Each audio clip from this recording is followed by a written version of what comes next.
Bonjour, bonjour, bienvenue, merci d'être avec nous. À cette conférence dont l'intitulé est Les secours et industriels, un partenariat gagnant-gagnant. Quand il est fait en bonne intelligence, le travail en collaboration entre acteurs du secours et soins d'urgence et les industriels est très souvent source de progrès. Mais où se situe la frontière entre les intérêts des uns et des autres ? Une mission d'intérêt général est-elle conciliable avec des intérêts privés ? Pour répondre à ces questions et aussi aux vôtres, parce que surtout n'hésitez pas si vous avez des questions ou des réactions à ce qui va se dire, levez la main, je vous passerai le micro. Madame Claire Petit-Boulanger, chef du projet sécurité routière, recherche et développement chez Renault. Le commandant Cédric Rigolet, animateur national du groupe de travail mobilité, sécurité et secours routier à la Fédération nationale des sapeurs-pompiers de France, et M. Stéphane Destin, président du laboratoire pharmaceutique Cévidra. Voilà. Je vais vous demander de nous expliquer vos fonctions, s'il vous plaît. Alors je commence, je voulais qu'on laisse l'honneur aux dames, mais je débute. Donc je suis Cédric Rigolet, je suis commandant de sapeurs-pompiers professionnels au sein du SDIS de la Marne. Donc je suis chef du pôle opération prévention. Et puis à côté de cet engagement professionnel, je collabore avec la Fédération nationale des sapeurs-pompiers de France, donc à titre bénévole. Et j'anime le groupe de travail national sur la mobilité, la sécurité et le secours routier, qui a été installé depuis 2014. Et puis qui a pour objet de mettre un petit peu en relation l'ensemble des initiatives sur le territoire national, et puis peut-être au-delà, qui tournent autour de la mobilité, de la sécurité et du secours routier.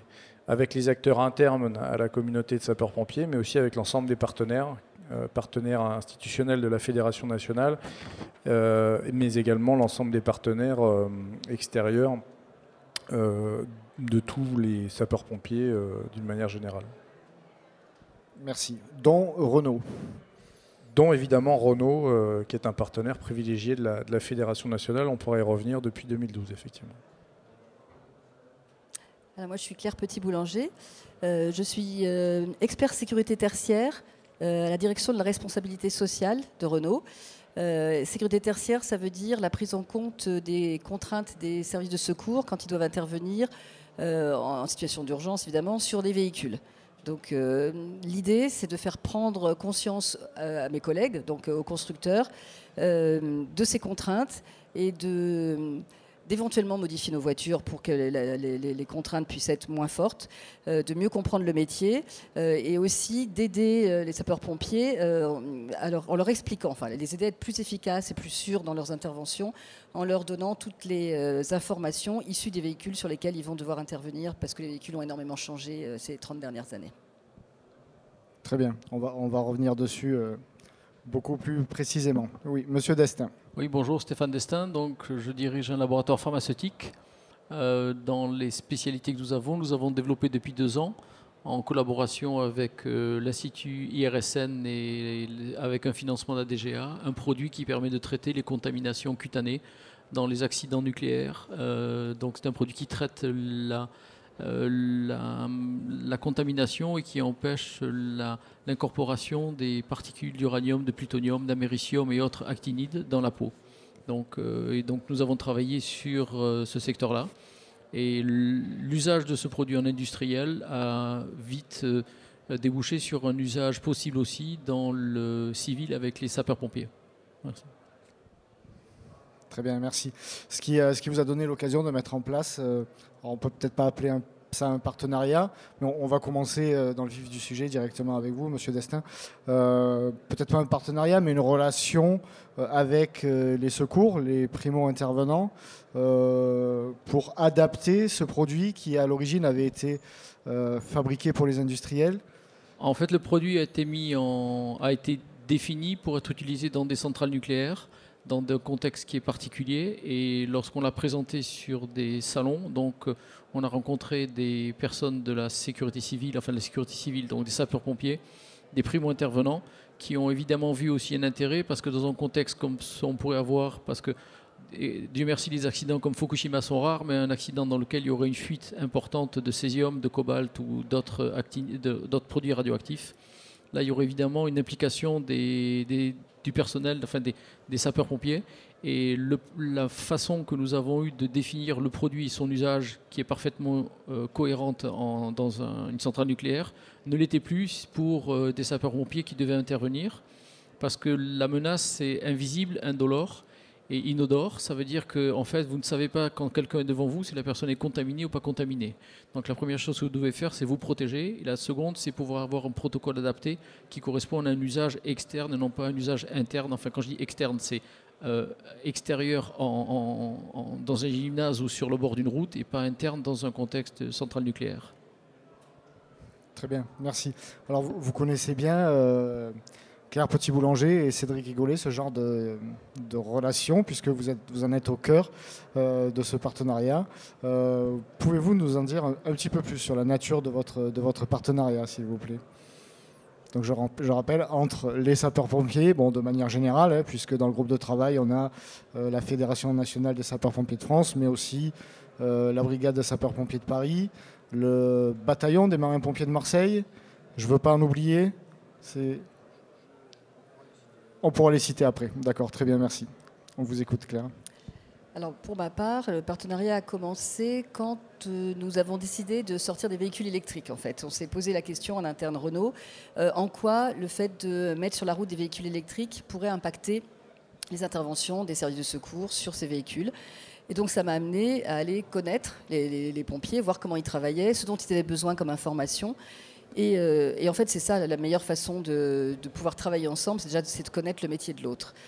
Donc au fur et à mesure des années, j'ai bien appris, j'ai bien compris comment travaillaient les pompiers. Et comme j'ai depuis pas mal d'années beaucoup travaillé sur la sécurité du véhicule, j'ai vite vu ce qui pouvait matcher finalement et ce que nous, on pouvait leur apporter. Et ce qui était important pour nous aussi de prendre en compte dès le départ, dans leurs interventions. Parce que finalement, on fait des voitures pour un cycle de vie qui nous paraît normal, c'est-à-dire l'usage habituel d'un véhicule en roulage et éventuellement l'accident. Et puis on s'arrêtait là. Et en fait, ça va bien au-delà. Après l'accident, nous, on se disait, on a fait notre boulot, hein, on fait des voitures qui protègent les gens, mais en fait, on se rend compte qu'on peut encore contribuer à améliorer la sécurité routière en travaillant main dans la main avec les sapeurs-pompiers. En développant la sécurité tertiaire. En développant la sécurité tertiaire. C'est un terme dont j'avais jamais entendu parler. Vous êtes les seuls, Renault, à travailler autour de la sécurité tertiaire. C'est même un terme que vous avez inventé, on va dire. Oui, développé. On l'a un peu inventé parce qu'il fallait trouver un nom. Alors c'est vrai que ça ne veut pas dire grand-chose en soi. La sécurité tertiaire, en fait, elle vient après la sécurité primaire et la sécurité secondaire, qui sont deux termes qui sont employés régulièrement par les constructeurs. La sécurité primaire, c'est tout ce qu'on fait ce qu'on met dans nos voitures pour éviter l'accident ou en réduire les conséquences.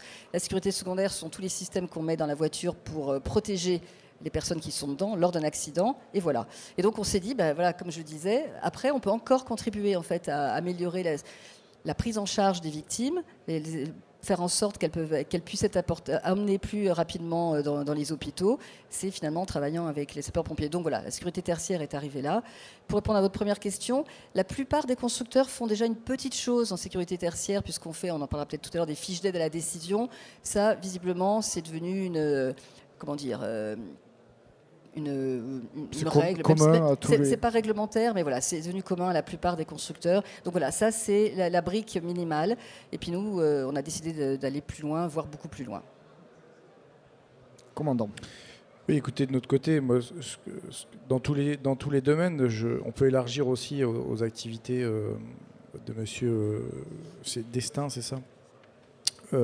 Les sapeurs-pompiers, de plus en plus, souffrent à des partenariats.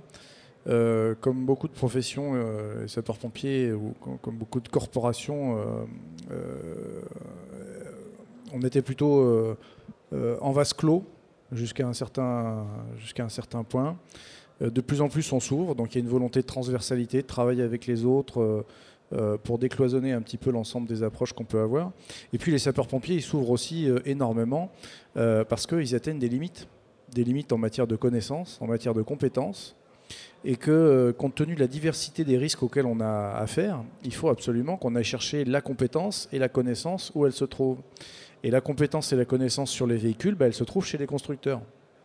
Ça part aussi de là que de créer des partenariats. Donc quand on s'intéresse à comment travailler et intervenir le mieux sur un véhicule qui a été accidenté, eh bien, il nous paraissait à peu près inéluctable d'aller travailler avec un constructeur pour qu'il puisse nous donner des détails sur ces véhicules, sur les modes de construction.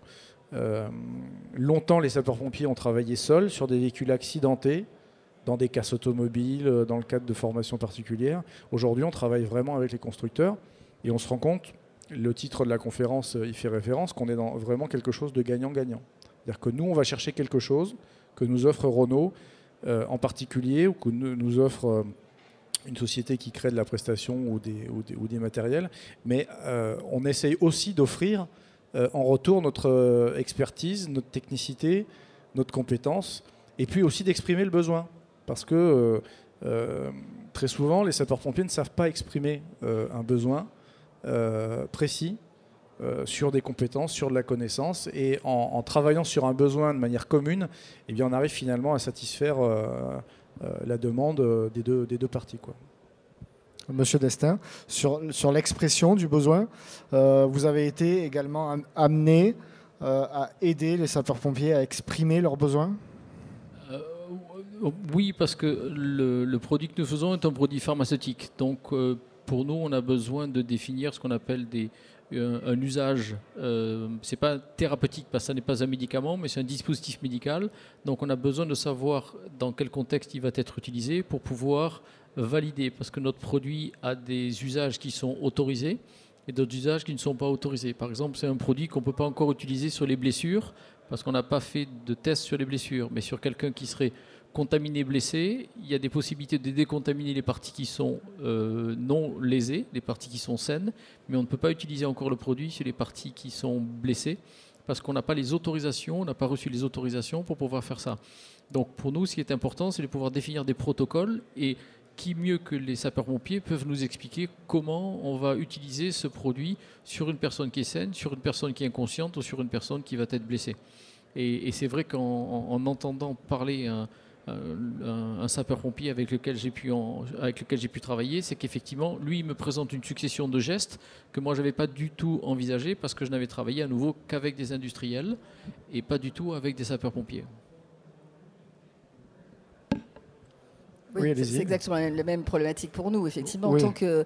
Tant qu'on n'avait pas compris comment pouvaient travailler des sapeurs-pompiers, comment anticiper et faire des choses qui pourraient leur être utiles. Donc c'est très important que nous sachions comment ils travaillent, mais c'est aussi important qu'eux sachent les contraintes qu'on a, nous, pour faire nos voitures. Oui, parce qu'en fait, personne connaît les sapeurs-pompiers ne connaissent pas les contraintes des ingénieurs Renault qui travaillent à la conception des voitures, et inversement, les ingénieurs n'ont aucune idée, quand ils construisent les voitures, des contraintes des sapeurs-pompiers lorsqu'ils interviennent.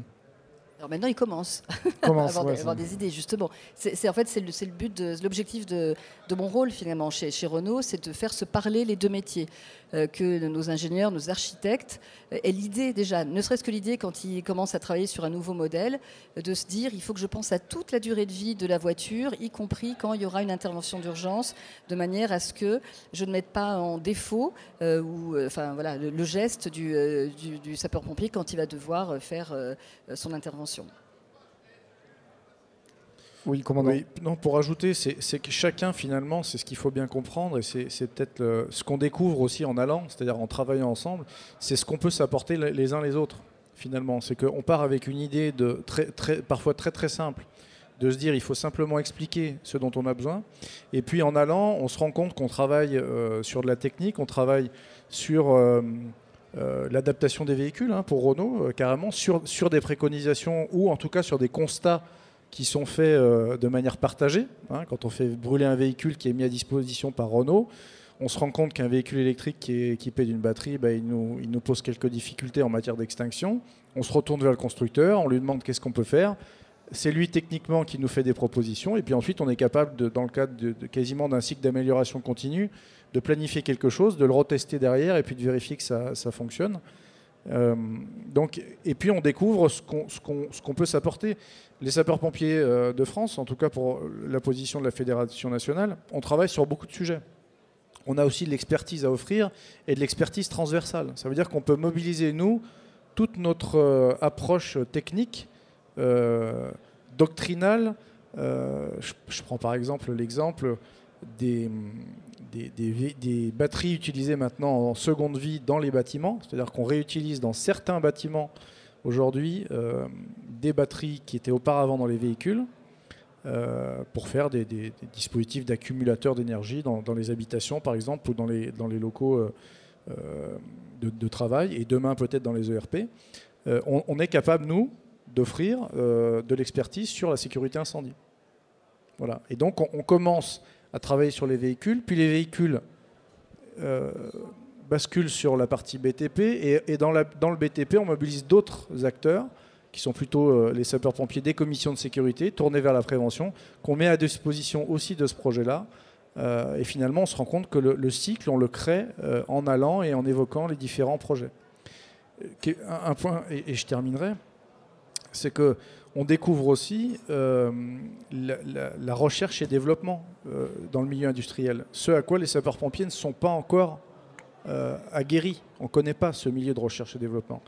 Et ça veut dire qu'au-delà des constats qu'on fait sur ce qui est fabriqué, on peut aussi travailler en amont avec les différents industriels sur de la recherche et du développement. Amener cette expertise avant la mise en œuvre des projets pour qu'on ait des projets qui soient livrés, intégrés, qui aient déjà, lors de la mise en place, intégré notre besoin. Et qu'on ne soit pas simplement dans de la correction ou de la transformation, parce que très souvent on nous demande notre avis pour transformer un produit qui existe déjà et le rendre utilisable par les sapeurs-pompiers. C'est ce que dit M. Destin. Si on avait pensé dès le départ au fait que peut-être votre production pouvait avoir une utilisation sur des personnes contaminées, en dehors du milieu industriel, on aurait pu certainement gagner du temps et puis de l'énergie.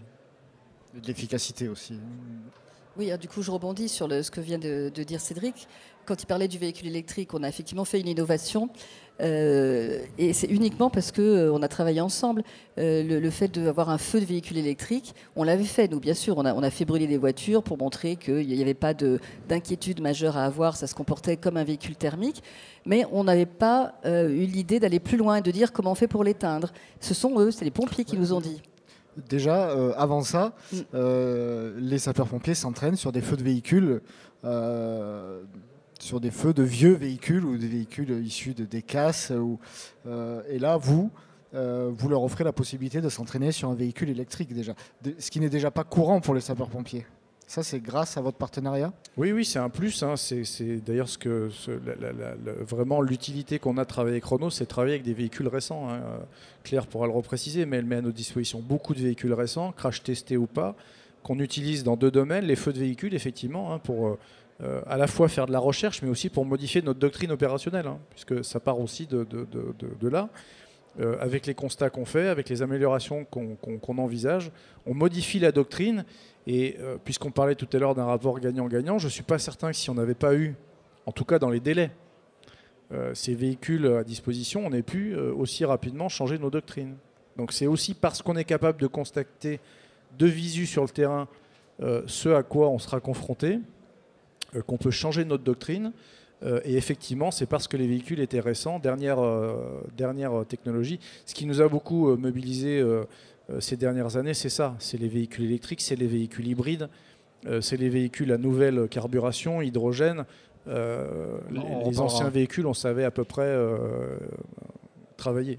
Sur les nouveaux, c'est plus dur. Et avec le recul, si on n'avait pas eu cette mise à disposition et ce partenariat, je ne suis pas certain qu'on soit allé aussi vite sur la doctrine. Aujourd'hui, on est prêt. Oui, et c'est la même chose pour nous, avec le recul. Si on n'avait pas travaillé ensemble en amont au tout début du projet, du véhicule, comme vous le disiez tout à l'heure, il aurait fallu mettre un pansement, ou trouver une solution plus tardive qui aurait été bien plus coûteuse pour nous aussi. C'est ça aussi le côté gagnant-gagnant, et j'insiste là-dessus. On aurait déjà sorti notre véhicule électrique en se disant mince, ils vont pas pouvoir l'éteindre parce qu'on n'a pas pensé à cette partie-là. D'abord, ça aurait été embêtant pour nous, C'est toujours très désagréable pour un constructeur de se faire attaquer par les médias pour une raison ou pour une autre, parce qu'un véhicule s'est mal comporté, soit après un accident, soit parce qu'il y a eu un feu par malveillance. Donc si toutes les interventions se passent bien, c'est très bien pour les pompiers, évidemment, mais c'est aussi très bien pour nous. Donc c'est ça aussi, hein, le gagnant-gagnant vient aussi de cette partie-là. Monsieur Destin, Oui. vous auriez préféré, non, allez-y, si vous auriez préféré rencontrer les sapeurs-pompiers avant le développement de votre produit, parce qu'aujourd'hui vous allez rentrer dans une phase d'adaptation de votre produit, effectivement. En fait, c'est un peu le contexte que je vais appeler géopolitique qui a modifié ça, parce qu'au départ, le produit était civil, c'est ce qu'on appelle un produit dual. C'est un produit développé pour le civil qui peut avoir une utilisation pour le militaire, sachant que le militaire aujourd'hui c'est plus un risque qu'une vraie réalité, parce que Dieu merci il n'y a pas de conflit, mais c'était surtout pour traiter les contaminations cutanées qui existent dans le cycle du combustible nucléaire. Et cette évolution qui a été faite entre l'objectif initial qui était de protéger les gens qui étaient contaminés dans les centrales à envisager de l'utiliser pour protéger les sapeurs-pompiers. Alors, Fukushima est arrivé avant ce projet, mais c'est vrai qu'on n'a pas tenu compte non plus particulièrement d'un contexte d'accident nucléaire, parce que ça reste quand même très rare. Il y en a un tous les 30 ans. Donc, ce n'était pas un objectif premier, puisque la demande était d'abord surtout de protéger le personnel d'entretien, les personnels qui sont dans le cycle au niveau de la fabrication, du traitement ou maintenant du démantèlement des centrales nucléaires, qui sont des gens qui peuvent être en contact et qui accidentellement peuvent se contaminer. C'est rare, mais ça existe encore. Et donc on est rentré ensuite dans ce contexte du civil, que ce soit avec les sapeurs-pompiers, mais aussi avec les forces du ministère de l'Intérieur, qui elles sont plus police et brigades d'intervention, qui sont aussi intéressées parce qu'elles peuvent elles aussi intervenir dans ces contextes-là. Et on a déjà fait évoluer notre produit avec aussi les militaires, puisque le dosage initial que l'on prévoyait par exemple est celui que l'on avait envisagé pour l'usage civil, mais les militaires veulent eux des doses plus petites, parce que les contextes sont plus aujourd'hui dans l'hospitalier et pour des contaminations qui ne nécessitent pas par exemple de traiter un corps entier. Donc on évolue au fur et à mesure, mais c'est vrai que c'est un peu le contexte et la demande en fait qui nous pousse. Au départ, on n'a jamais envisagé de travailler avec les sapeurs-pompiers. Oui, je voudrais ajouter quelque chose, moi, sur la valeur ajoutée qu'on peut apporter. Claire le disait tout à l'heure sur le développement d'un produit. Nous, on insiste toujours quand on a une expertise à offrir. Si on n'a pas d'expertise à offrir, on n'insiste pas. Mais si on estime être compétent et avoir de l'expertise à offrir, on essaye de dire aussi aux industriels qu'en intégrant de la sécurité, de la gestion du risque et de la gestion de crise éventuellement, puisqu'on a un petit peu d'expérience dans ce domaine, dans le développement des projets, on peut aussi en amont les aider. Je vous donne un exemple très simple, c'est l'exemple des véhicules GPL. Comment tuer une filière industrielle si ce n'est de la prendre par le mauvais bout et puis de commencer avec des accidents industriels au sens de produits défaillants qui génèrent des difficultés. En 99, quand on a un de nos collègues qui est gravement blessé par l'explosion d'un véhicule GPL, c'est un retentissement médiatique, aussi bien dans la communauté des fabricants de véhicules, des équipementiers, que de la communauté des secours, qui est dramatique pour cette filière-là. D'ailleurs, on peut s'interroger sur le fait que le décollage de la technologie GPL n'a jamais finalement réellement eu lieu. Alors peut-être pas uniquement pour cette raison-là, mais en tout cas, ça marque les esprits. Dans le cadre des véhicules électriques et véhicules hybrides, nous, c'est quelque chose qu'on mettait fortement en valeur. Développer avec nous des véhicules sûrs pour avoir un très bon retour d'investissement, entre guillemets, de la part du public qui se sent en sécurité et avec un public qui constate que les risques ont été pris en compte, les risques liés aux incendies de véhicules et les risques liés au dégagement de victimes. Pour les autres, on n'est pas nécessairement compétent, mais on apporte aussi cette plus-value-là. Voilà. Dans les grands groupes, on sait qu'il y a des gens qui prennent en compte les risques. On travaille aussi avec des plus petits partenaires, notamment sur les batteries de véhicules, qui n'ont pas nécessairement les services qui font de la gestion de risque au sens je prends le risque dans le projet et je le mène de bout en bout. C'est aussi de l'éclairage qu'on peut amener, nous, et j'allais dire une garantie, c'est peut-être beaucoup dire de dire qu'on offre une garantie à un projet, mais en tout cas, on apporte aussi de la valeur ajoutée. Des garde-fous. Voilà. Alors justement, je peux donner un exemple très récent sur cet intérêt de travailler ensemble. On est en train comment dire, on parlait de batteries, de véhicules, des batteries 400 volts, là ce sont les véhicules électriques. Il y a tout un tas de développement de différentes autres batteries qui vont arriver sur le marché, et en particulier des 48 volts. Donc c'est pas du 12 volts comme les batteries que l'on a d'habitude de servitude, mais ni du 400 volts, mais voilà, c'est entre les deux.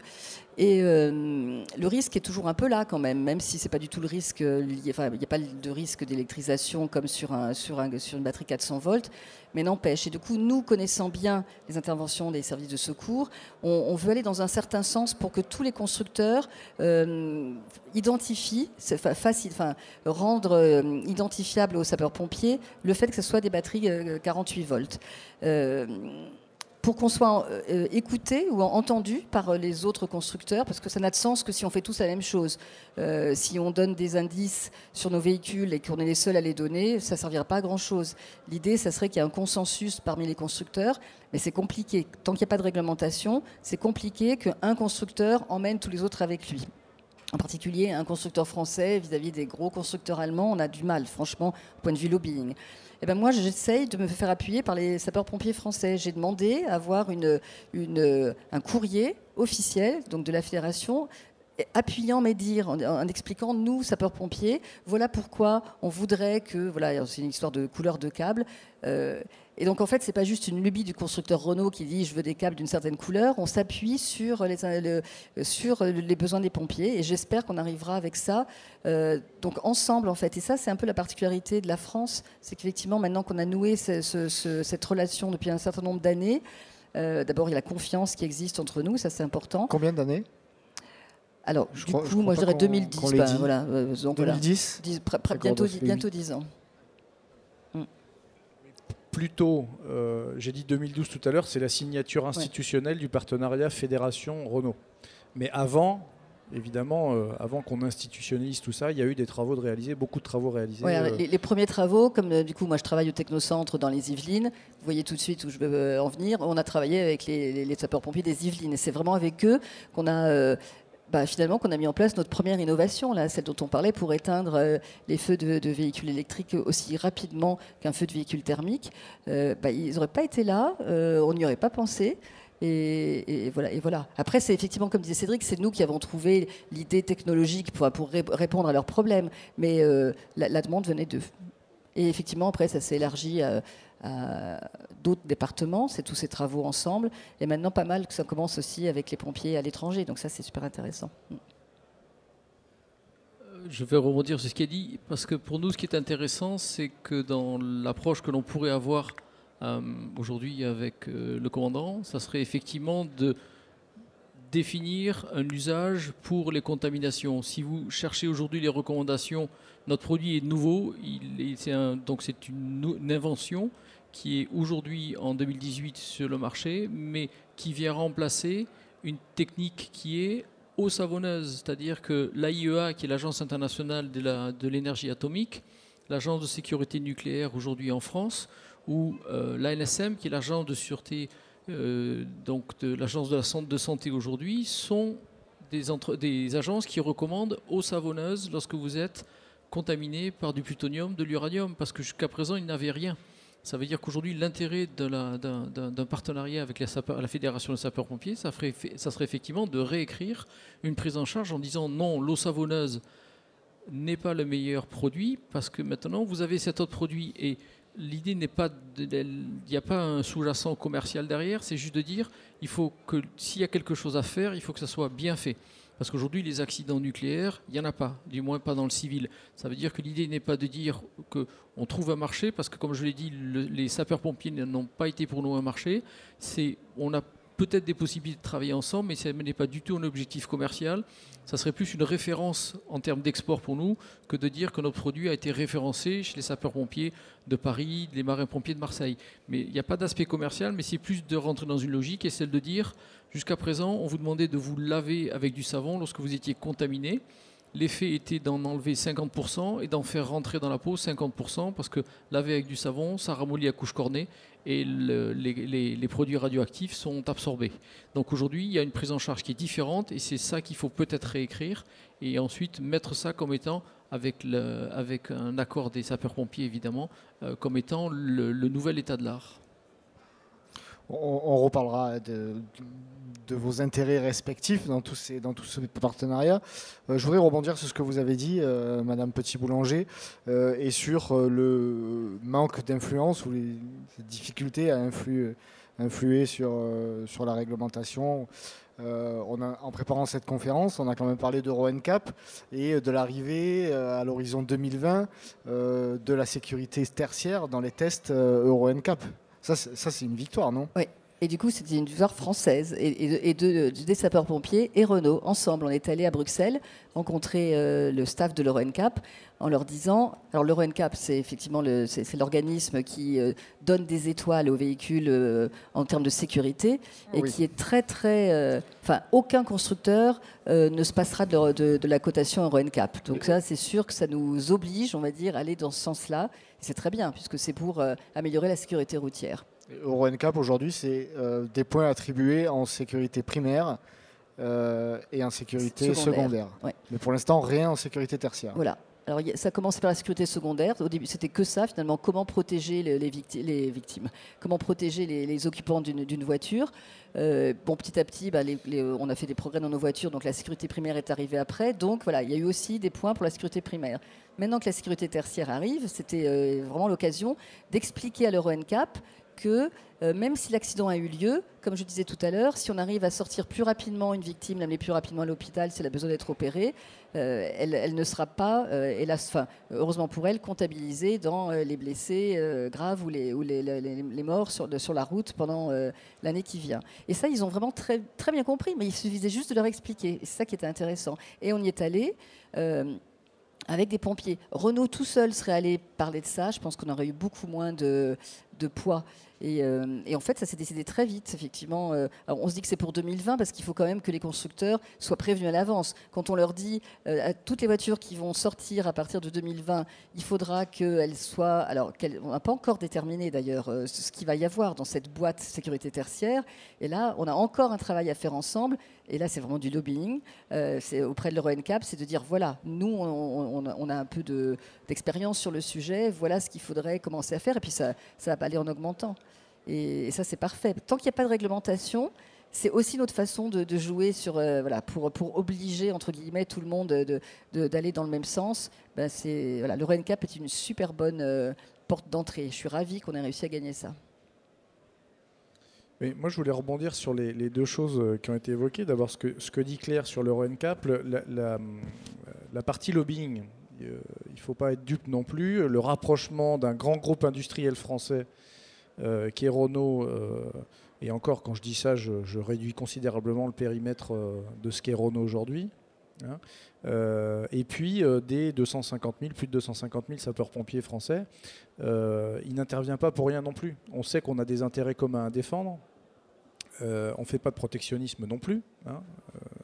Mais on a des intérêts communs à défendre. Et quand on va parler de certains sujets à l'international, au niveau de l'Europe, au niveau international, quand on est à l'ISO, l'organisation qui met en place les normalisations à l'échelle internationale, eh bien, on a plus de poids quand on est deux. Quand on est deux grands partenaires, je dirais celui qui essaye de porter la voix de tous les sapeurs-pompiers de France, et puis un groupe industriel français. Donc ça, c'est aussi important.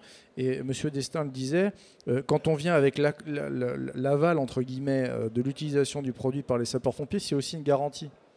On aborde aussi ce sujet-là, c'est-à-dire une certaine forme de labellisation, finalement, d'un produit qui pourrait être fait, qui conviendrait aux sapeurs-pompiers, et labellisation qui pourrait aussi servir à un moment donné de garantie, de carte de visite, en disant regardez, dans tel pays, les sapeurs-pompiers se sont emparés de tel sujet, on travaille avec eux, on fabrique nos produits avec eux, et donc il y a une qualité particulière, il y a une sécurité intrinsèque qui a été réfléchie dès le départ, et donc c'est quelque chose qui est plus facile à exporter, par exemple. Hein. On offre aussi un réseau à nos partenaires. Les sapeurs-pompiers ont aussi un réseau, au-delà du réseau national, le comité technique international du feu, hein, C'est une association internationale qui a été créée par les sapeurs-pompiers dans les années 1900 et qui aujourd'hui regroupe 44 pays partout dans le monde.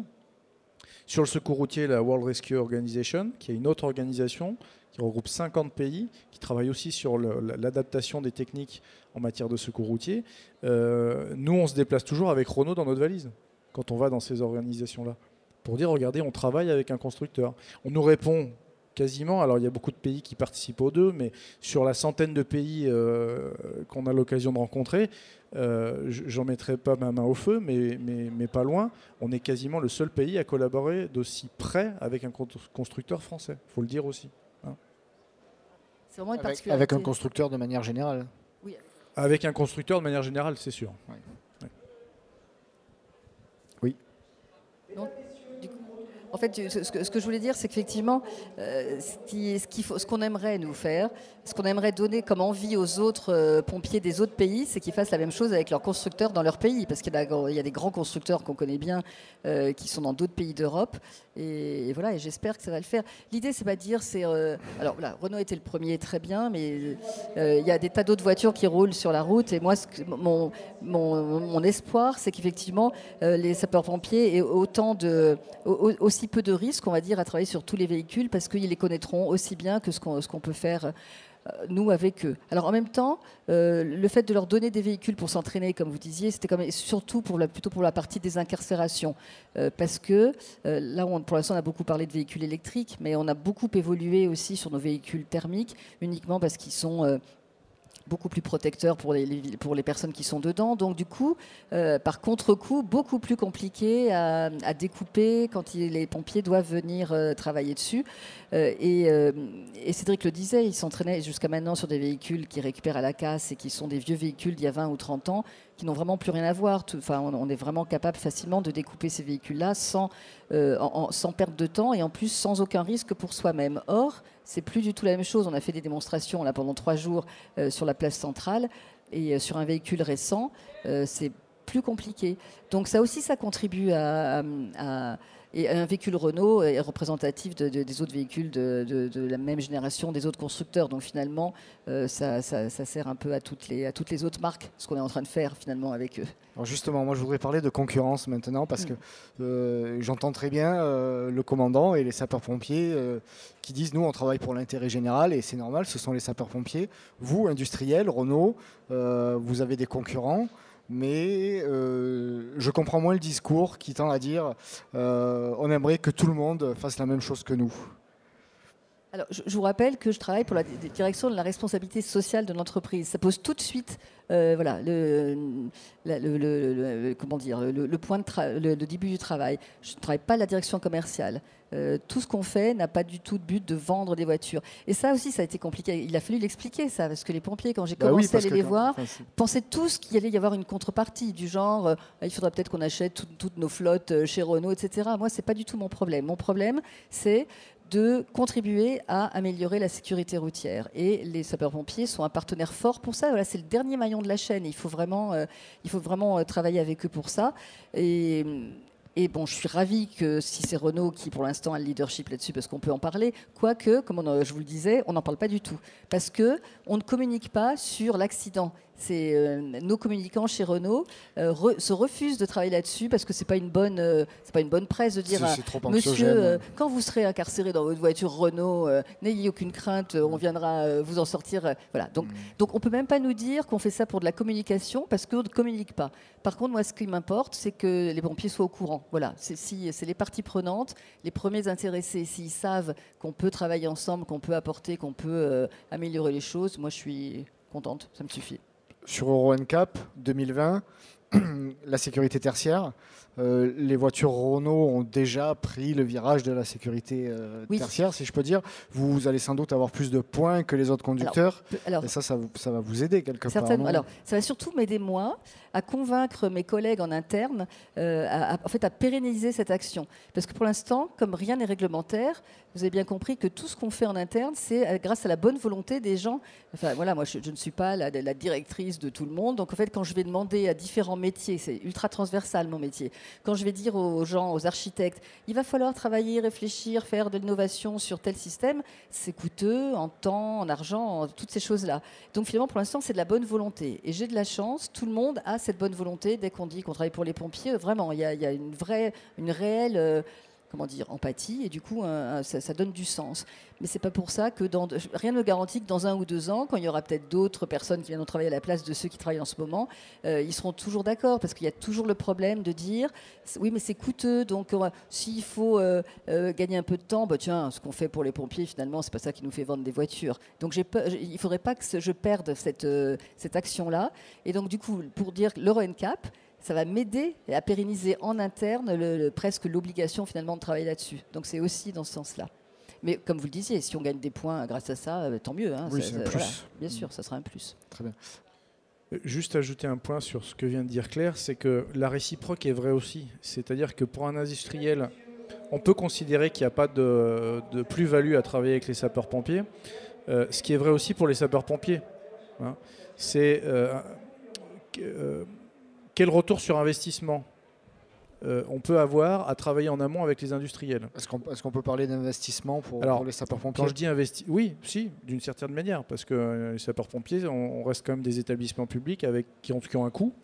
Hein, et aujourd'hui, la raréfaction on va dire des finances publiques font qu'on a aussi de la rationalisation à faire et à se poser des questions. Et l'engagement qu'on aurait vis-à-vis d'industriels, demain, il est...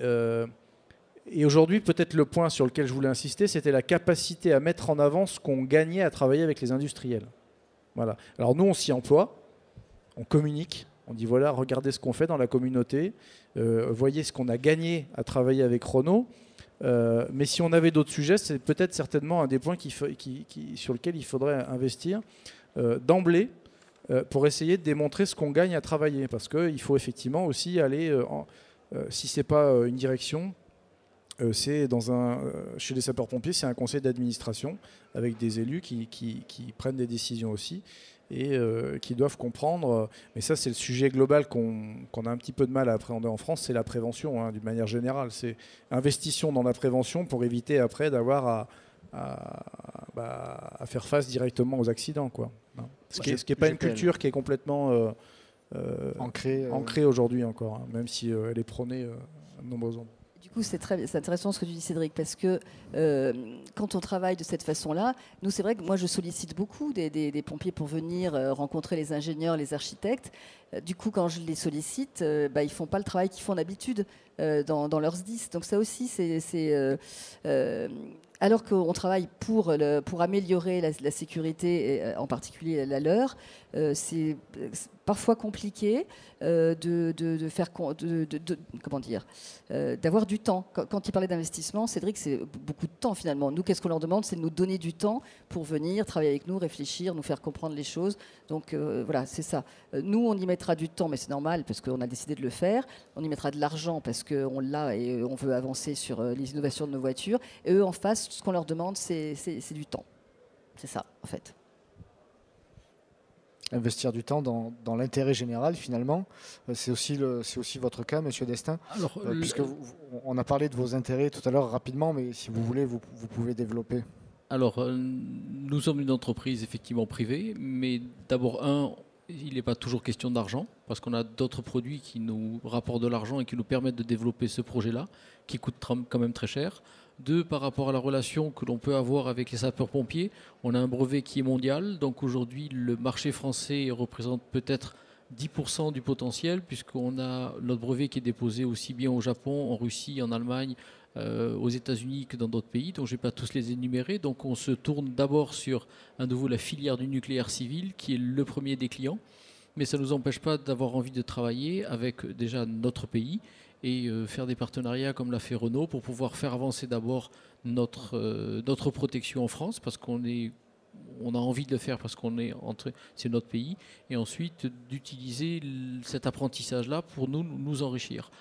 C'est un aspect qui pour nous est important. Sur l'aspect ensuite, pour revenir sur le financier, j'en ai parlé tout à l'heure, on est Dieu merci dans une situation dans laquelle on n'a pas de risque comme on pourrait... Enfin, je ne connais pas d'endroits dans lesquels, peut-être en dehors de la Russie, dans lesquels il y a des risques récurrents de contamination de contamination générée par des centrales nucléaires. Donc je ne crois pas qu'on ait de marché potentiel, qu'on ait un intérêt commercial particulier à s'approcher des sapeurs-pompiers et à travailler avec eux. L'idée, et je vais reformuler ce que j'ai dit tout à l'heure, c'est de définir. Aujourd'hui, il y a des fiches qui s'appellent Piratom, Piratox, qui ont été développées après les attentats du 11 septembre et qui ont permis d'imaginer ce que pourrait être un attentat chimique ou un attentat atomique. Et donc, il y a peut-être une mise à jour de ces fiches-là à faire avec les services de santé, avec les services de sapeurs-pompiers. Et une fois que cette fiche a été mise, ensuite, je pense qu'il n'y aura plus rien à faire jusqu'à, j'espère, l'improbable moment où il faudra s'en servir. Mais ça n'est peut-être pour nous aujourd'hui qu'une mise à jour d'un protocole, ce que j'appelle un protocole d'utilisation thérapeutique. C'est un terme qu'on utilise dans la santé et dans les hôpitaux, mais c'est un terme qu'on peut aussi utiliser là avec les relations avec les sapeurs. Merci. Je voulais qu'on revienne sur... Juste redire juste un mot, si vous permettez. Oui, bien sûr. C'est de réinsister sur le fait que on parlait tout à l'heure de l'expression des besoins. Chez les sapeurs-pompiers, la doctrine fait naître les outils, mais inversement, les outils modifient la doctrine. Et puis, on a toujours, en face de ces deux points-là, eh bien, les risques. Parce que notre métier, c'est quand même d'apporter une couverture face aux risques. Et l'objet aussi de ce type de salon, et puis bien d'autres, c'est d'aller découvrir les outils, soit qui sont directement mis à notre disposition, soit qu'on peut modifier pour intégrer dans nos modes de fonctionnement. Mais là aussi, ça part d'une méconnaissance entre le milieu industriel qui produit des outils. Donc il y a d'un côté une politique d'offre, et puis il y a de l'autre côté une politique d'attente ou de demande. Il faut générer le lien. Et c'est ça aussi les partenariats. C'est à un moment donné de se dire, évidemment que ça fait très longtemps qu'on attend un produit chez les sapeurs-pompiers, l'équivalent des gants poudreurs qu'on utilise sur le risque chimique, pour le risque radiologique. Moi-même qui suis conseiller technique en risque radiologique, vous voyez, je découvre aujourd'hui que ce type de produit est mis sur le marché. Donc il y a aussi à un moment donné à faire coller une offre, un besoin, et notre métier, compte tenu de la diversité des risques, c'est pas d'aller tous les jours revoir les catalogues des industriels, et puis d'ailleurs nos financeurs ne pourraient pas suivre, mais c'est au moins ponctuellement pour faire avancer les outils, la doctrine, pour faire face à ces risques-là. Et pour les véhicules, c'est ça. Hein. Si on a des véhicules de nouvelles technologies qui arrivent, on doit adapter notre doctrine opérationnelle. Et si possible, je vois quelques fournisseurs de matériel de désincarcération dans la salle, adapter les outils qui vont bien. Et quand on a ce triptyque-là, risque, outils, doctrine, en général, on a la quadrature du cercle. Et puis nous, sapeurs-pompiers, on sait travailler complètement et faire face aux risques. Dernier point, mais je crois qu'on y reviendra, c'est peut-être la prospective. C'est que là, on fait face aux risques qu'on connaît aujourd'hui. Nous, on a besoin aussi des industriels pour connaître les risques de demain et commencer à se préparer. Ça sera la dernière partie de cette conférence. C'est pour ça que je ne développe pas. Effectivement, merci. Bon, et vous parliez de mettre de faire rencontrer l'offre et le besoin. Bon, bah là, aujourd'hui, je trouve que Secours Expo le fait pas trop mal. Hein. Tout à l'heure, on a parlé du groupe de travail et des forces en présence. Je voudrais qu'on y revienne avant qu'on passe à la seconde partie, parce que j'ai sans doute oublié du monde. Oui, alors le groupe de travail, il n'a qu'une vocation, c'est d'essayer de mettre tous les acteurs primitifs et actuels autour d'une table. Et puis d'essayer de les faire travailler ensemble et de porter d'une même voix une position sur le secours routier. On a des acteurs historiques, et le SDIS 78 en fait partie. Ils sont présents aujourd'hui, représentés par le directeur départemental adjoint qui est dans la salle aussi. Donc acteur historique le 78, on a le SDIS 86 aussi, qui est très très engagé, qui est à l'origine, on peut le dire, hein, quasiment exclusivement de la doctrine nationale aujourd'hui. Le SDIS 44, qui est ensuite très engagé sur la partie feu de véhicule et notamment sur tous ce qui intéresse les gaz et les nouvelles carburations. La brigade des sapeurs-pompiers de Paris, qui est aussi un acteur majeur et puis qui a des moyens que n'ont pas les SDIS, on peut le dire. Hein, le travail en particulier avec le laboratoire central de la préfecture de police et puis d'autres acteurs. Et puis leur statut militaire qui leur permet aussi des expérimentations qu'on ne peut pas faire dans le statut civil. Le bataillon des marins-pompiers de Marseille, qui est aussi engagé pour les mêmes raisons que la brigade, avec des moyens particuliers. Une force de frappe qui leur permet aussi de faire de la prospective et puis de s'intéresser à ces sujets. Et puis bien d'autres qui participent tous aujourd'hui, ça me permet de le glisser, au challenge national de secours routier qu'on organise, hein, et qui est finalement l'apogée de la mise en place du changement des doctrines. On peut citer le SDIS de la Somme, le SDIS du Var, de la Corse du Sud, toute une série de SDIS finalement qui s'engagent aussi dans l'aventure et qui bénéficient un challenge sur du soutien de Renault. Du soutien de Renault, voilà, dans ce cadre-là. Mais ça, c'est intéressant ce que vient de dire Cédric, c'est que du coup, on se rend compte que depuis quelques années, le fait d'avoir commencé à initier ce partenariat a fait prendre conscience aux différents SDIS, hein, parce que du coup, il y en a un par département, que le secours routier, enfin les interventions d'urgence sur véhicules, commençaient à redevenir un vrai sujet, parce que les véhicules évoluent et vont évoluer. Quand on parlait de prospective, enfin voilà, il y a des nouveaux risques qui vont arriver. Alors, je veux dire, c'est pas catastrophique, mais il faut les connaître. On n'intervient pas de la même façon sur un véhicule de nouvelle génération, tout simplement, ou de nouvelle énergie, que sur les véhicules qu'on avait il y a 20 ou 30 ans. Et on se rend bien compte, et du coup, le fait que tous ces SDIS commencent à vouloir travailler ensemble, à participer à des challenges, je pense que ça aurait fait rire un peu tout le monde il y a quelques années. Or, maintenant, ça y est, c'est vraiment dans l'air du temps.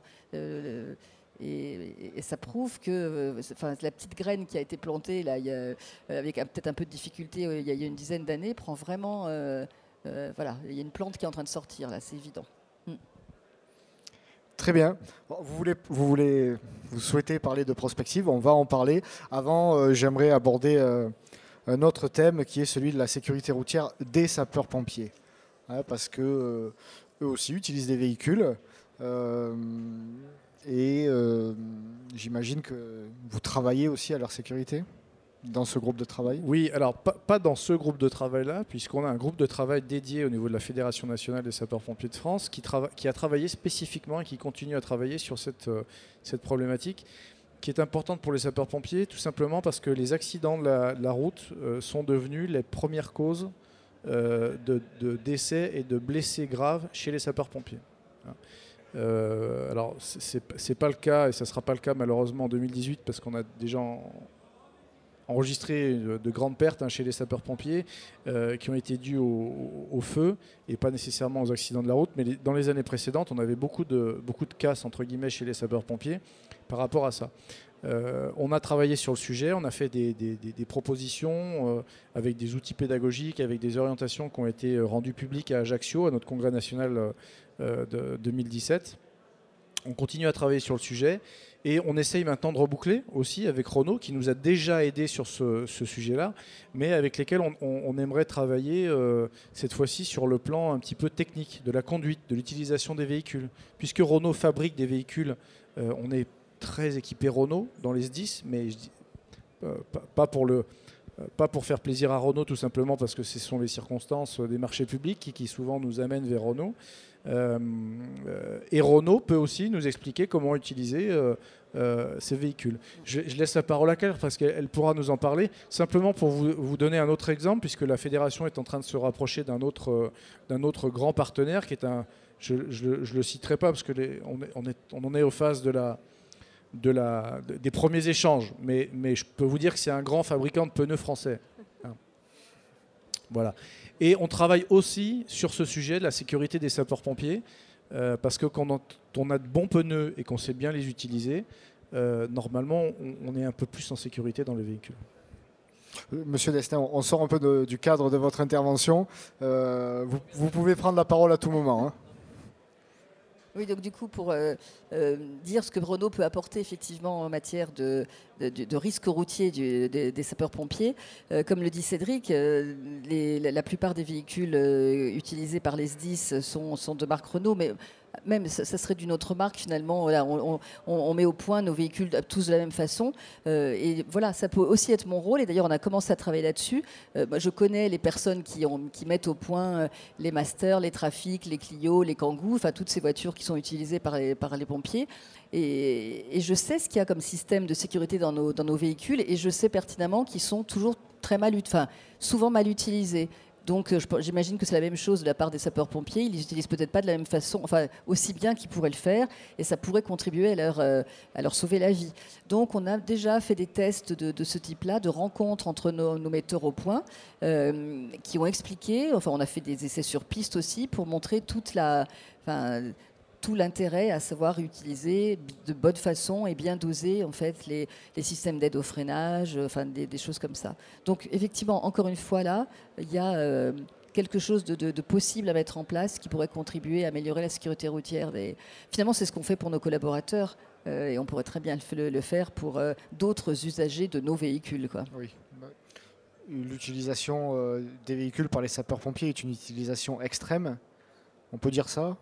Oui, c'est de la conduite d'urgence. Alors moi, j'aime pas trop ce terme-là. C'est de la conduite en situation d'urgence. Je préfère parce qu'on n'est pas obligé de conduire rapidement quand on est sapeur-pompier. Hein. Ça concerne pas que les déplacements en intervention. Ça concerne aussi, puisque je rappelle que 80% de nos effectifs sont sapeurs-pompiers volontaires en situation d'astreinte. Et donc ça concerne surtout les déplacements domicile ou lieu de travail caserne pour nos sapeurs-pompiers volontaires. Et puis ensuite, caserne, retour au domicile, lieu de travail, en plus de la conduite pendant les interventions. Donc c'est un champ qui est relativement large et sur lequel on a besoin de soutien. Encore une fois, je reviens sur ce que je disais tout à l'heure. On a très peu de compétences internes pour aborder les sujets de sécurité routière. Malheureusement, on sait désincarcérer, on sait dégager une victime. On sait beaucoup moins, comme beaucoup d'autres grands industriels, demander à nos sapeurs-pompiers de rouler moins vite et puis de moins prendre de risques sur la route, quoi. Et par contre, là, voilà, un constructeur de véhicules a une expertise particulière, un constructeur de pneus aussi. Les mutuelles avec lesquelles on a des partenariats, on a un partenariat avec AG2R aussi. C'est pas de l'industriel, mais c'est aussi un partenariat. Et on a aussi en retour des services. Hein. Voilà, enfin un assureur plutôt, ça nous permet d'élargir le champ des partenariats, et plus les partenariats sont divers, plus on s'y retrouve. Parce qu'on a une vraie transversalité, une vraie approche où, typiquement, sur ce sujet-là, vous voyez bien qu'on va pouvoir mettre un assureur, un fabricant de pneus, un constructeur automobile, des sapeurs-pompiers autour d'une même table pour parler d'un sujet et donc enrichir d'autant les résultats des travaux, quoi.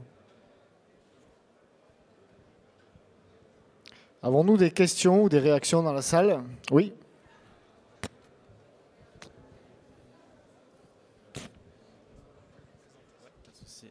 Thomas Sabatier du pôle pétrochimique de Berre, donc rien à voir avec... Thomas Sabatier du pôle pétrochimique de Berre, donc rien à voir avec les secteurs concernés. Juste une remarque et une question. On parle surtout de la Fédération nationale des sapeurs-pompiers qui fait des partenariats. Et pour notre cas, au niveau industriel pétrochimique, on a un partenariat mais plus institutionnel avec la DSCGC, donc plus côté ministère. Là, on a évoqué aussi le ministère de la Santé.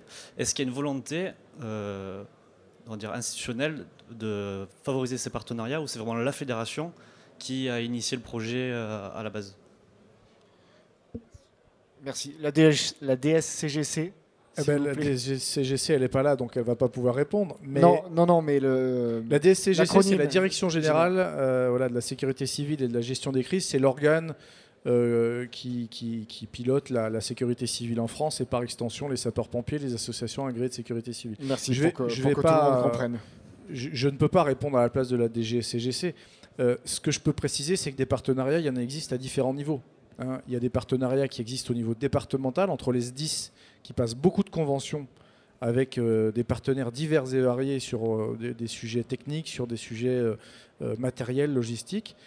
Il y a des partenariats qui sont passés par la Fédération nationale et puis certains autres passés par la Direction générale de la sécurité civile et de la gestion des risques, des crises. Moi, je ne peux pas parler à la place de la DGSCGC. Chacun passe des partenariats. Il est clair que s'il y a un mouvement de convergence qui est organisé dans le cadre de ces partenariats, ça peut être que mieux. Hein. L'ADG a des grands partenariats pour des raisons diverses et variées. La Fédération nationale, elle aborde toujours ces partenariats de manière très large. Hein. Dans les partenariats, on parle aussi de la promotion du volontariat, très souvent. Hein. On parle de technique, on parle de communication, puisqu'on fait de la communication partagée. On parle d'actions de lobbying sur un certain nombre de sujets. Voilà. On a quelque chose de beaucoup plus large, beaucoup plus vaste, et évidemment centré sur les intérêts de la Fédération nationale. Et les intérêts de la Fédération nationale, ce sont les intérêts des sapeurs-pompiers, mais ce ne sont pas les intérêts institutionnels de la DG, évidemment. Donc je botte en touche, hein, je reparle de ce que fait la Fédé, mais je ne peux pas me permettre de... Moi, je peux peut-être donner mon point de vue, du coup. Moi, j'avais approché la DG il y a au tout début, du coup, hein, quand je commençais à travailler sur le sujet. Et en fait, de par l'organisation départementalisée des services de secours, on m'a bien fait comprendre qu'il valait mieux que je me tourne vers les SDIS. Donc, effectivement, j'ai, comme le disait Cédric, des conventions avec, on va dire, maintenant 90% des SDIS de France, mais donc c'est département par département, tout ce qu'on peut faire ensemble. Voilà, c'est un choix de travail. Oui, je rajouterais qu'il ne faut pas y voir au niveau DG, puisqu'ils ne sont pas là, enfin, je veux dire, il ne faut pas y voir une non-volonté de créer des partenariats non plus. Hein. Il faut être très clair sur le sujet, parce qu'il en existe. Je crois que chacun a des intérêts à défendre sur des sujets particuliers. Voilà, et chacun va sur ces sujets. D'autres questions, d'autres réactions avant de passer à la prochaine étape? Donc on voulait parler de prospective. Dans votre groupe de travail, vous envisagez déjà, vous discutez entre vous des problématiques futures. Quand je parle de problématiques futures, je pense véhicules autonomes, applications connectées, collecte des données utilisateurs, ce genre de choses, et certainement d'autres. Oui, donc forcément oui, on l'imagine bien. Comme on l'a dit tout à l'heure, on a commencé à travailler ensemble par l'avènement du véhicule électrique et on continuera à travailler ensemble par l'avènement d'autres types de véhicules qui vont pointer bientôt le bout de leur nez. On en entend tellement parler. Tous les constructeurs sont en train de travailler sur les véhicules connectés, les véhicules autonomes. Et donc on peut se poser la question de savoir en quoi ce type de véhicules sur la route pourront impacter ou pas les services de secours. Donc, de même, voilà, depuis... Dans 5 ans, 10 ans, les véhicules autonomes, ça arrive. Hein. Ça arrive, alors pas autonome, enfin complètement autonome. Oui, il y a plusieurs degrés d'autonomie. Voilà, c'est ça, il y a plusieurs degrés d'autonomie, il y a plusieurs... et on commence par les véhicules connectés, en fait. Mais on a déjà des véhicules... Ne serait-ce que quand on utilise un régulateur de vitesse, c'est déjà un début de véhicule autonome, hein, c'est une première brique. Et donc, du coup, l'idée, c'est de voir, d'en rajouter d'autres de plus en plus, qui vont effectivement sortir par moment le véhicule, le conducteur de la boucle, et la question fondamentale, c'est de se dire à chaque fois comment le remettre dans la boucle quand le véhicule dira je ne sais plus faire, et il faut que ce soit le conducteur qui reprenne la main. Donc voilà, tout ça fait que quand on en viendra à avoir des cas d'usage bien précis, on mettra de toute façon, encore une fois, les pompiers dans la boucle, parce qu'ils auront aussi leur mot à dire sur ce sujet-là. Donc bien sûr, c'est pas fini. Il y aura d'autres carburations peut-être aussi qui viendront. Nos ingénieurs ont toujours des idées très... il y a 10 ans, il y a 20 ans, véhicules électriques, on n'en parlait pas du tout. Et là, ça prend des proportions, mais de par aussi l'économie, on est tous poussés, tous les constructeurs, à devoir avancer de plus en plus vite sur ce sujet-là. Et donc, très rapidement, le pourcentage de véhicules thermiques va vraiment beaucoup baisser. Et ça veut dire que tout ce qui est pour l'instant assez... anecdotique entre guillemets. Moi j'essaie d'expliquer ça aux pompiers, c'est de leur dire tout ce qu'on vous dit sur ce qu'on fait sur les véhicules électriques, ne pensez pas que c'est à la marge, parce que dans très peu d'années, ça va être la majorité de ce qui va vous arriver en intervention. Donc prenez vraiment ça dès le départ en anticipation. Très peu d'années, c'est 5 ans, 10 ans. Oui, moi je peux vous dire déjà que dans 5 ans, on va sortir une vingtaine de nouveaux modèles hybrides électriques, Renault tout seul. Donc vous imaginez, si on rajoute ça, les autres vont faire la même chose. Et ça parce qu'on est poussé à le faire, hein, pour des contraintes économiques. Les véhicules thermiques ne sont plus les bienvenus dans ce monde. Il faut bien le dire de cette façon-là. Oui, on est engagé là-dedans aussi chez les sapeurs-pompiers pour les raisons que j'évoquais tout à l'heure, c'est l'identification des risques auxquels on va avoir à faire face. Hein, aujourd'hui, on essaie de se projeter, de faire un petit peu d'anticipation et de se dire dans 5, 10, 15 ans à quoi on aura affaire et comment aujourd'hui on organise les services d'incendie et de secours pour être en capacité d'aborder à peu près sereinement l'ensemble de ces risques. Et puis surtout, on essaie de mesurer les impacts que ça aura sur nos pratiques. Hein. S'il y a 15 ans, on s'était dit il faut commencer à réfléchir sur les véhicules électriques, on vous aurait dit c'est pas notre sujet du moment.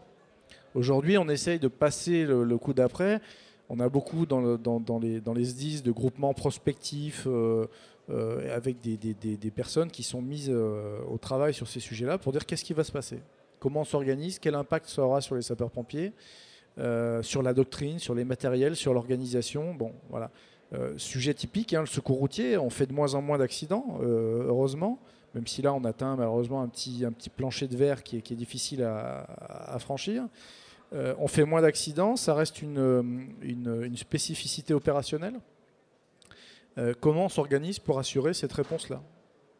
Hein, comment on maintient les compétences des sapeurs-pompiers qui sont très peu souvent confrontés à ces interventions.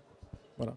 Et si on peut anticiper, c'est le travail qu'on fait aussi avec les constructeurs, eh bien c'est bien pour nous, ça nous permet de nous préparer.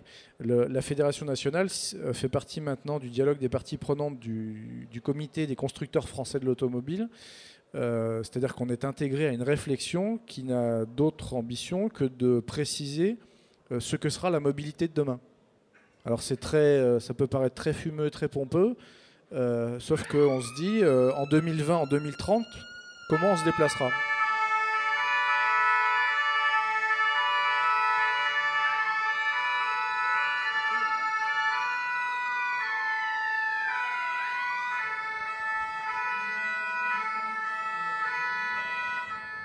On reste dans le thème quand même. Il faut calmer les enfants. Et là, les industriels nous aident. Hein, je vais conclure avec ça.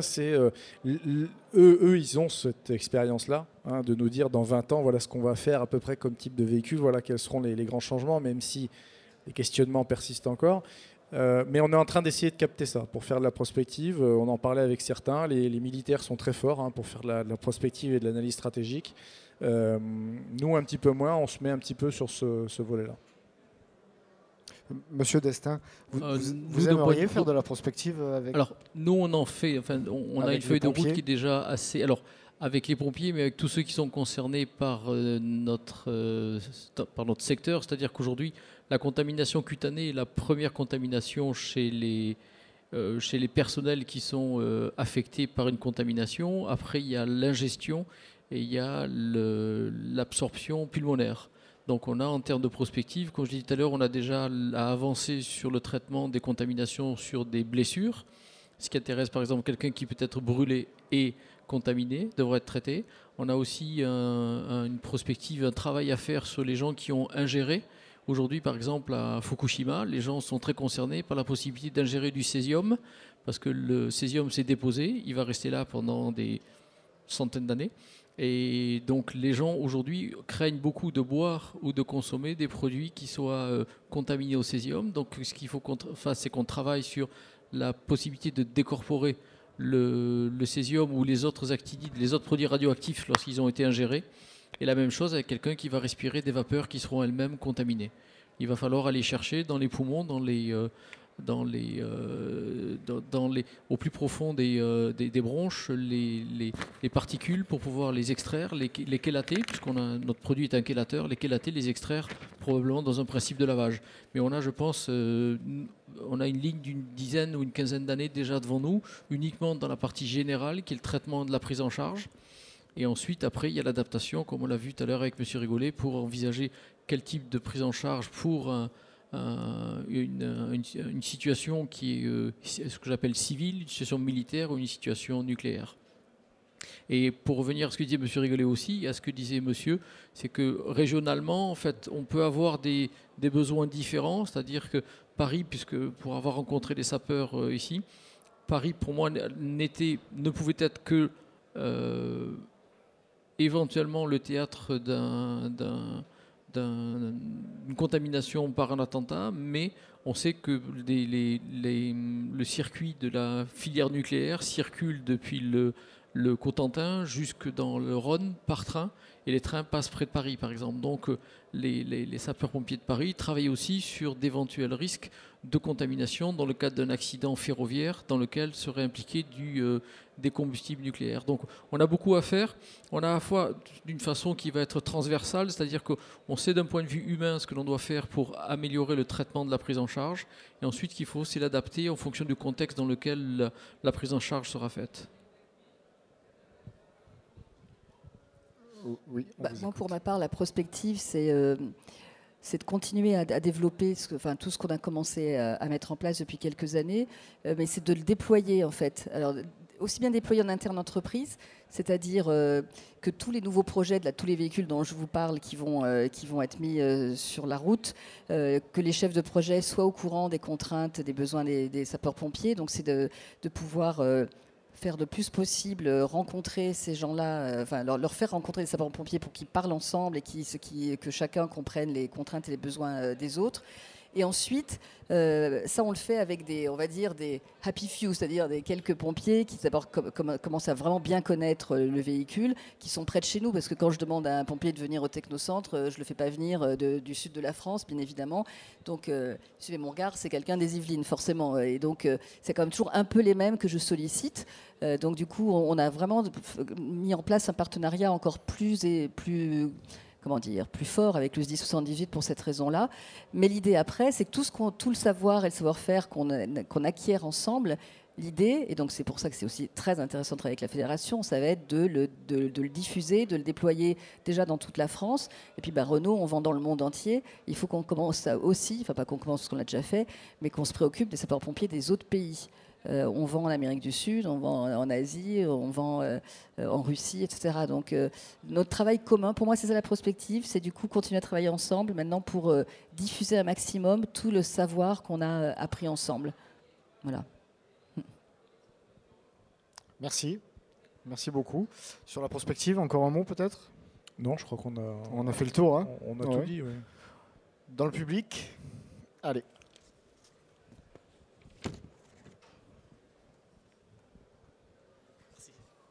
Florian Lemaître, donc du SDIS des Côtes d'Armor. Donc je voulais savoir, et je constate effectivement à travers vos propos qu'il y a de nombreuses initiatives de part et d'autre en France. Et quel modèle serait le meilleur selon vous pour encourager le partenariat entre les sapeurs-pompiers et le monde industriel ? Il y a bien un modèle, on a évoqué le rôle que pouvait éventuellement jouer l'échelon central, la DGS-CGC, mais plus pratiquement, plus concrètement, qu'est-ce que vous voudriez, vous, Renault, déployer avec les sapeurs-pompiers, mettre en place à plus long terme ? Finalement, c'est continuer. Je pense qu'on est sur le bon chemin. Là. Tout ce qu'on a fait jusqu'à maintenant, c'est plutôt concret. On a réussi à aboutir à déjà pas mal de résultats. Mais c'est vrai que moi, j'en veux toujours plus. Parce que, comme je disais, on a tellement de plus en plus de projets. Il nous faut avoir du personnel disponible en fait, qui viennent rencontrer les gens chez nous. Bon, alors du coup, Laurent, je vais en parler un peu, juste un petit peu. Avec le SDIS 78, on est en train de mettre en place ce que je pense être un partenariat exemplaire en la matière, c'est qu'on va avoir chez nous un officier supérieur du SDIS 78 qui aura ce rôle-là, en fait, d'être, on va dire, un peu la mouche du coche auprès de tous nos ingénieurs, nos architectes, tous les programmes qu'on va mettre en place pour qu'ils soient là, présents, pour dire... voilà, ne nous oubliez pas, nous voilà comment on intervient, donc pensez à nous. Et je sais que sa parole, même si moi je défends exactement les mêmes, je connais bien votre métier maintenant et je pourrais le dire de cette façon, de cette même façon, mais voilà, un pompier aura beaucoup plus d'impact, de poids. Je le vois bien, hein, ça fait des années qu'on travaille comme ça. Et d'ailleurs, eux sont épatés quand ils viennent dans des réunions avec les ingénieurs, de voir comme tout le monde est à l'écoute et vraiment prêt à travailler. Et je pense que c'est vraiment comme ça qu'on va réussir à faire des très très gros progrès en la matière. Donc, faire bouger les choses chez nous en interne grâce aux pompiers. Et ensuite, comme je disais, tout ce qu'on va avoir appris ensemble, le déployer auprès des autres Donc on teste, hein, c'est une première, et on s'est dit qu'on se verrait bientôt pour faire un premier, un premier état des lieux des retombées de ce travail-là. Une réponse de notre côté, le modèle il reste à construire. Il n'y a pas de modèle. Je crois que ce qu'il faut, quand on est face à des questions difficiles comme ça, il ne faut pas se poser la question de savoir ce qu'il faut faire, mais peut-être de ce qu'il ne faut pas faire. Et moi, j'aurais tendance à dire, si on veut aller de l'avant, ce qu'il ne faut pas faire, c'est faire quelque chose qui resterait cloisonné, qui ne servirait que les intérêts des structures qui auraient les moyens de mettre à disposition des sapeurs-pompiers même si c'est le début, hein, je veux dire, on construit toujours en allant ce type de partenariat. C'est de s'assurer qu'on puisse diffuser tout ce qui sera fait bien au-delà des frontières de l'endroit où c'est fait. Premier point. Deuxième point, j'ai pris l'exemple tout à l'heure, je citais les militaires qui ont une grande expérience dans ce domaine-là. À la fois sur la manière prospective, c'est-à-dire qu'ils se posent les questions sur qu'est-ce qui va nous arriver, à quoi on va être confronté, et puis sur la question du décloisonnement. C'est-à-dire que les militaires, ils sont aussi présents dans bien des champs. On parle souvent en ce moment de la société civile. On doit mailler la société civile, c'est le cas chez les sapeurs-pompiers pour plein de sujets, y compris sur les risques. Pour aller parler du volontariat, on sait qu'il faut mailler la société civile. Il faut le faire aussi sur les risques. C'est-à-dire qu'il faut être capable de se projeter. Alors dans quelle organisation, je ne sais pas. Moi, il me paraît logique que ce soit à terme la DG qui ait un département prospective avec des officiers capables de faire l'interface avec des industriels. Il faut rappeler quand même qu'on est dans une organisation départementalisée, en France encore, et que chaque département, c'est très bon pour la proximité et pour la réponse aux besoins locaux. C'est beaucoup moins bon quand on a besoin de parler de ces sujets-là à l'échelle nationale. La fédération permet de dépasser cet obstacle. C'est exactement le rôle de la fédération que d'élever un petit peu l'assiette de prise en compte des projets où on élève à un niveau national. Mais il n'y a pas que la fédération, hein. Il y a la fédération, il y a la DG, il y a des associations. Je pense que c'est des sujets qui méritent aussi d'être abordés par nos patrons, hein. L'association nationale des directeurs de SDIS doit aussi pouvoir à un moment donné se poser ces questions-là. Est-ce qu'on est prêt à mettre des moyens et à mailler un petit peu les industries pour... Au bout du compte, c'est ce que je disais tout à l'heure, hein, c'est quand on travaille avec Claire, on n'est pas sur l'économie, mais on nous parle souvent de retour sur investissement, mais pas que au sens financier du terme. Et c'est aussi cette question-là qu'il faut... Donc je pense que ça reboucle avec ce que je disais tout à l'heure. Si on est capable de démontrer qu'il y a un intérêt à aller travailler en amont avec les industriels et qu'on s'y retrouve, je crois qu'on sera capable de libérer du temps, des moyens. Dans le contexte actuel, ça me paraît quand même pas être Donc dans ce sens-là, votre partenariat peut être perçu comme un laboratoire. Oui, préfigurateur. On est un peu préfigurateur sur ce sujet-là. Mais je crois que c'est plutôt les SDIS qui ont passé des conventions avec Renault qui sont préfigurateurs, parce qu'ils ont bien compris qu'il fallait aller sur ces sujets-là. Et je pense aussi qu'à l'inverse, il faudrait que des gens chez nous, pour mieux connaître, finalement, on ne peut anticiper qu'en connaissant le travail des parties prenantes pour lesquelles, quand on fait une voiture, on sait qu'on fait une voiture pour un être humain qui mesure tant, et on travaille de cette façon-là. Si on veut aller jusqu'au bout de la démarche, il faut aussi se dire, on fait une voiture qui sera prise en charge par des pompiers qui travaillent avec tel type de matériel, dans telle configuration très dégradée, et il faut y penser je parle de ça parce que c'est pour l'accessibilité à des organes où on demande aux pompiers d'accéder à un organe en particulier sur les véhicules électriques pour couper l'énergie, le 400 volts. Si on le met en se disant ils vont l'enlever comme nos gars de la prévente qui ont mis la voiture sur un un pont élévateur, ça n'a aucun sens. Donc il faut que les gens qui conçoivent les voitures, donc là je parle vraiment des architectes, qu'on leur fasse voir en fait dans quelles conditions, jusqu'à quelles conditions extrêmes les sapeurs-pompiers sont obligés de travailler. Et là, du coup, je pense qu'ils le garderont un peu dans un coin de leur tête quand ils feront leur... Pour l'instant, c'est mon rôle. Ça sera le rôle du coup de l'officier qui viendra travailler avec moi, c'est de leur rappeler ça à chaque fois. Alors si on ne peut pas les mettre sur le terrain, au moins voilà, leur expliquer, leur faire voir des photos et tout. Je pense que c'est la meilleure façon, c'est que chacun comprenne le mieux le travail de l'autre et les contraintes de l'autre pour pouvoir avancer au mieux, quoi. Oui, il y a un problème de culture aussi, hein. Il y a quand même un choc des cultures quand que les sapeurs-pompiers sont fonctionnaires des collectivités territoriales, donc on est dans le public. On n'a pas du tout les mêmes ressorts que les industriels en termes d'approche des problématiques, en termes même de solutionnement des problématiques. De recherche et développement. Alors de recherche et développement, mais aussi de bien d'autres choses. Et je pense notamment à nos officiers, à la formation de nos officiers. C'est-à-dire que il faut aussi qu'à un moment donné, on ait des référentiels ou la capacité de dialoguer.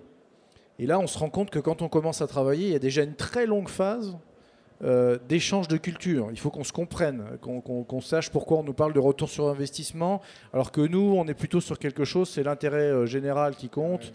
On ne compte pas notre temps, on ne compte pas nos moyens, il faut atteindre l'objectif. Il faut prendre un langage commun, déjà. Il faut développer un langage commun, savoir quels sont les intérêts des uns et des autres, pour finalement trouver un intérêt partagé. Mais si on ne connaît pas l'intérêt de son partenaire, c'est très difficile de faire du gagnant-gagnant. Moi, c'est toujours gagnant-gagnant en réalité. Hein, c'est que chacun doit y gagner de son côté, mais je pense qu'on doit aussi y gagner ensemble. Donc, parce que il faut arriver à trouver une situation où tout le monde s'y retrouve. Si on passe du temps, si on met des moyens, il faut s'y retrouver. Et puis, in fine, c'est quand même l'utilisateur qui est surtout le grand gagnant de ce partenariat et l'intérêt général. Voilà, c'est la victime qui sera coincée dans son véhicule, qui pourra remercier Renault d'avoir collaboré avec les sapeurs-pompiers, et inversement, les sapeurs-pompiers d'avoir collaboré avec Renault et de voir qu'on a été capable de travailler plus vite, mieux, et de la dégager dans de bonnes conditions. Et en sécurité. N'oublions pas la sécurité des intervenants, c'est important aussi, pas que celle de les victimes. Monsieur Destin, peut-être pour finir, vous avez été confronté dans votre relation avec les secours à cette difficulté à communiquer autour de... Non, la communication déjà est très récente, et ensuite c'est une communication qui est excellente parce que c'est vraiment c'est un vrai accompagnement, parce qu'à nouveau le secteur des sapeurs-pompiers est un secteur qu'on n'avait pas envisagé, donc on a tout à apprendre, et c'est vraiment un accompagnement dans lequel on rencontre des interlocuteurs aujourd'hui, juste dans le cadre de congrès d'ailleurs comme celui-ci, comme les congrès de NRBC, les congrès de sécurité, dans lesquels on rencontre tous les acteurs du public, c'est-à-dire ceux qui sont ni militaires ni industriels, et qui viennent nous voir, qui découvrent le produit et qui nous disent ce qu'eux font aujourd'hui et comment ils le font. Et c'est à nous maintenant de comprendre leur protocole et de mettre notre produit en phase avec leur protocole. Parce qu'en fait, il n'y a pas grand-chose à changer dans le protocole, il faut juste changer le décontaminant. Le décontaminant actuel, comme j'ai dit, c'est eau et savon. Il n'y a rien de plus élémentaire. À la rigueur, de l'eau, ça serait même mieux que de l'eau et du savon. Mais aujourd'hui, c'est juste de changer une habitude, alors dans le geste, mais par contre, après, c'est de savoir comment exactement utiliser le produit en fonction, à nouveau, la menace est invisible, inodore, incolore. Et donc, ce qu'il faut, c'est, comme l'a dit tout à l'heure, comme l'a dit M. Rigolet tout à l'heure, c'était de s'entraîner, parce que vous parliez tout à l'heure des accidents de la route qui deviennent rares. Les accidents nucléaires, Dieu merci, sont encore plus rares, mais ça n'empêche pas que le jour où il faut peut-être s'engager, il faut que les gens aient à l'esprit que cet engagement doit être parfait, parce qu'une contamination, quand il y a une incorporation de particules radioactives, malheureusement c'est fini. Alors la quantité d'incorporation va faire varier le pronostic, mais on ne peut pas décorporer. On peut décorporer 50% en général d'une contamination, mais pas plus. Le reste va rester fixé sur les os, sur le foie, sur les reins, et fera son œuvre rapidement ou pas rapidement en fonction du volume de contamination, mais après c'est inéluctable. Donc il y a tout intérêt à la fois pour le patient qui va être traité et pour le primo-intervenant à avoir les gestes qui soient les bons gestes, parce qu'il n'y a pas une deuxième chance. Il y a pas, c'est un petit peu comme les neurotoxiques par rapport au bactériologique qui est peut-être qui va être moins radical, mais les neurotoxiques et le radioactif, les neurotoxiques vont tuer très vite, le radioactif va tuer très lentement, mais dans les deux cas, il n'y aura pas de deuxième chance. D'où l'intérêt de définir des protocoles et peut-être aussi de s'entraîner régulièrement pour dire voilà comment est-ce qu'on fait, ça fait partie nous des partenariats dans lesquels on serait intéressé pour rentrer, parce que à nouveau il y a un côté plus civique, c'est-à-dire ça fait partie d'un usage à développer en tout cas. Un mot de la fin? Je pense qu'on a tout dit. Quelqu'un veut conclure? Oui, moi je voulais juste, en entendant Monsieur Destin, je me faisais une remarque, c'est qu'en réalité, tout à l'heure je disais qu'on était sur des risques nouveaux, on est aussi sur des risques résiduels. Je m'explique, ça veut dire qu'on a affaire notamment sur le secours routier, et puis par le fait qu'on ait une très faible proportion de véhicules qui soient de nouvelle génération, c'est des risques de faible... voilà, à faible occurrence. Voilà. Le secours routier, on arrive sur un risque résiduel. Les véhicules nouvelles technologies, ça démarre. C'est dans ces situations aussi qu'on a besoin de créer des partenariats parce qu'on a affaire à des choses qu'on maîtrise pas. Si on parlait des activités qu'on faisait tous les jours, même s'il y a des adaptations à faire sur l'incendie, aujourd'hui on connaît notre cœur de métier sur l'incendie. Sur tout ce qui est nouveau ou alors qui tente à disparaître, on a des partenariats à créer. Hein, mais dans tous les champs, évidemment, l'incendie y compris, mais je dirais tout ce qui devient un peu ténu, pour nous, on a à trouver de l'expertise ailleurs, hein, parce qu'on ne sait plus faire. Un partenariat à dupliquer, donc. Merci beaucoup. Merci à nos conférenciers. Merci à vous d'avoir assisté à la conférence.